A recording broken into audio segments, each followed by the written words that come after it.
আমাদের বাসার আদুরে সদস্য লুনা এবং লুসি, এই দুটো বিড়াল ছানা আমাদের সবাইকে খুব আনন্দে রাখে। এই যে ওদের আজকে ছাদে নিয়ে গেলাম। অনেকদিন যাবত আমরা ব্যস্ত থাকায় ওদের ছাদে নিতে সময় পাচ্ছিলাম না। আসলে ভাবলাম ঈদে তো ওদের কিছু দিতে পারি না বলতে ওরা তো আর কাপড় চোপড় পরতে চায় না। খুব ইচ্ছে হয় যে কিছু দেই, কিন্তু ওদের কি দিব। আর আমি বিড়ালের গলায় মালা পরানো বা ওদের জামা পরানো আমি আসলে খুব একটা পছন্দ করি না, কারণ ওদের কষ্ট হয়।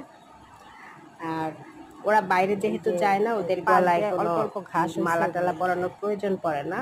আমরা ওদের বাইরে যেতে দিই না, কারণ বাইরে গেলে অনেক সময় ওরা বিপদে পড়ে যায়, অনেক সময় হারিয়ে যেতে পারে, তারপর অন্য বিড়ালের সাথে ঝগড়া হতে পারে, তখন ওরা ব্যথা পেতে পারে, বিভিন্ন ধরনের সমস্যা।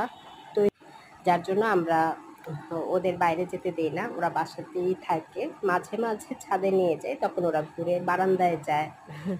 আলহামদুলিল্লাহ ওরা অনেক ভালো আছে, ওদের ভালো রাখতে পারছি। আল্লাহ তাআলার কাছে হাজার শুকরিয়া। ওদের জন্য সবাই দোয়া করবেন যেন আল্লাহ পাক ওদের অনেক অনেক অনেক বছর আমাদের মাঝে রাখে এবং ভালো থাকে।